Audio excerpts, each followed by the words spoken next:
Sveiki mano YouTube kanalo žiūrovai. Šiandien kilo toks įkvėpimas pasidalinti su jumis tokia galbūt sąmonę plečiančią ir įkvepiančią žinutę apie nelogiškumo logiką. Skamba kaip abrakadabra, apie ką visą tai. Mintis tokia, kad mes labai esame įpratę elgtis visur logiškai. Viską pamatuoti protu. Už to logiškumo dažniausiai slypi išmokti, sužinoti dalykai iš praeities, tokie kaip kas yra gerai, kas yra blogai, tai mūsų tėvų, mūsų autoritetų patirtis. Ir tie dalykai įsispaudę į mūsų gyvenimą kaip savaime suprantami. Ir kada reikia rinktis, mes dažnai renkamės automatiškai ir tokiu būdu mes renkamės ne ateitį, bet renkamės praeitį. Kodėl?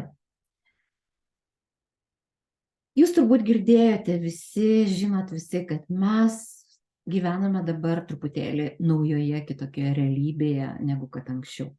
Mes pastebime, kaip daug kas keičiasi, daug kas yra kitaip.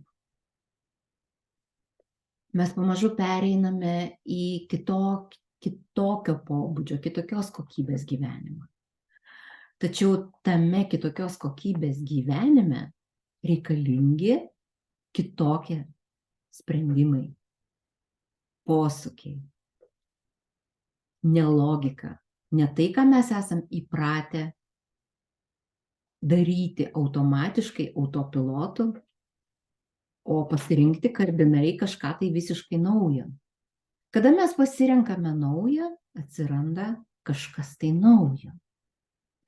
Aš nesakau, kad viską reikia daryti dirbtinai vien todėl, kad daryti.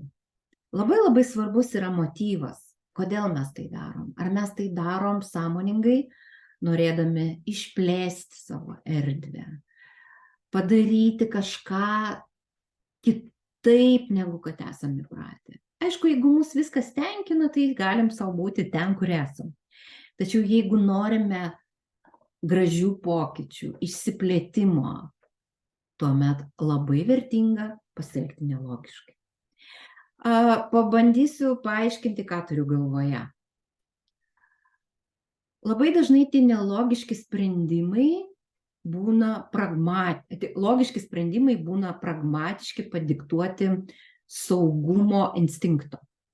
Noro sukontroliuoti realybę, sukontroliuoti dabartį, suplanuoti viską iki smulkmenų, kad viskas tai būtų. Tačiau gyvenimas yra kaip plastilinas, ypač dabar. Jisai mums nuolat pamėtėja kažkokius tai naujus variantus ir pamėtėja naujas galimybės, bet mes į jas net nesugebam pereiti, nes pasirenkam iš įpročio senoviškai. Padarom taip, kaip žinom, kad reikia daryti. Taip, kaip saugu. Tačiau jeigu bent akimirką įsivaizduotumėm kažkokį nesaugų variantą, jis ir bus nelogiškas. Bet žinot, kaip dažnai už tų nelogiškų, kad jie atėjo ir savo uodegą patvirtina, kad aš kalbu tiesą. Kaip dažnai už tų nelogiškų sprendimų atsiveria nauja erdvė, naujos galimybės. Ir pabandysiu duoti tokį pavyzdį. Pavyzdžiui, jūs gyvenate Lietuvoje. Čia viskas yra saugu, aišku, įprasta.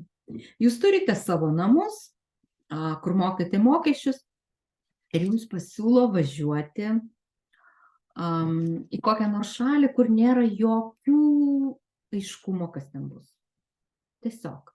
Tiesiog yra pasirinkimas, kur jūs kviečia atvažiuoti, ten nėra aišku, nei kur jūs gyvensit, niekaip, ne?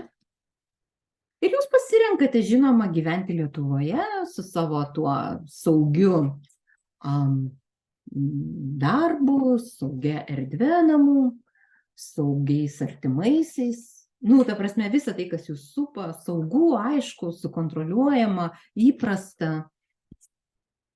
O ta kažkokia realybė nežinoma, jinai taip ir lieka kitoje laiko linijoje. bet jinai yra kaip variantas.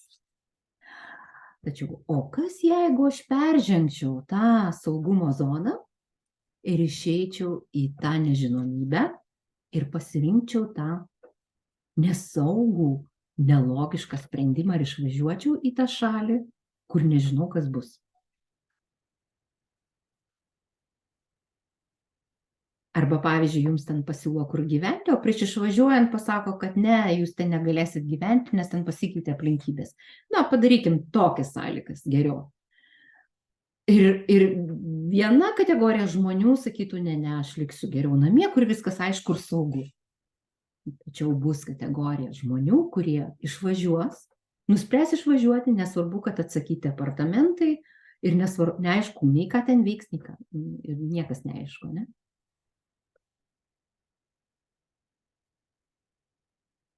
Ir tada, kai jūs apsisprendžia tik tai, kad jūs vis tiek tenai važiuosit, skambina apartamentų, kurių jau nebeliko kaip ir savininkas ir sako, žinot, sako, man jūsų taip gaila pasidarė, aš jums atiduodu savo svečiams skirtas erdves, kur yra viskas aptverta, kur yra teritorija saugoma, kur yra tenai viskas ir baseinas, ir labai ramu, labai gražu, ir galima tiesiog medituoti ir taip toliau, ir dirbti, ir ką tik norite veikti. Ir sako, imkite nemokamai. Šiaip tai, ką aš sakau, yra realus faktas. Tai nėra iš galvos sugalvota. Ir tikrai, jeigu jūs atidžiai pasižiūrėsit į savo gyvenimus, jūs atrasit tokių variantų, kad ir jums kažkas panašaus įvyko, kada jūs pasirinkote nelogišką sprendimą. Taigi, mes labai daug kalbam apie tą kitą realybę, bet mes ją kurti ir nenorime. Vis stengdamėsi būti logiški. O tos kitos realybės garantas ir yra nelogiški sprendimai. Nes būtent jų dėka ir mes įeiname į tas naujas laiko ir variantų linijas, kuriuose gali įvykti tai, ko mes nesitikime. Ir kas mus gali be galo išplėsti, ir tai nebūtinai bus nesaugu. Nes kada jūs pasirenka tokį nelogišką sprendimą ir apsisprendžiate tai daryti, visą tai jūs dažniausiai apdovanoja už jūsų pasitikėjimą. Todėl kviečiu nuo šios akimirkos truputėlį pastebėti, kur jūs pasirenkate logiką ir kur pasirenkate nelogiką. Ir aš kviečiu dažniau rinktis nelogiškus sprendimus ir pastebėti, kas už jų būna, kokiamis dovanomis jūs apdovanoja gyvenimas. Nebijokit suklysti. Nebijokit išeiti iš kontrolės zonos.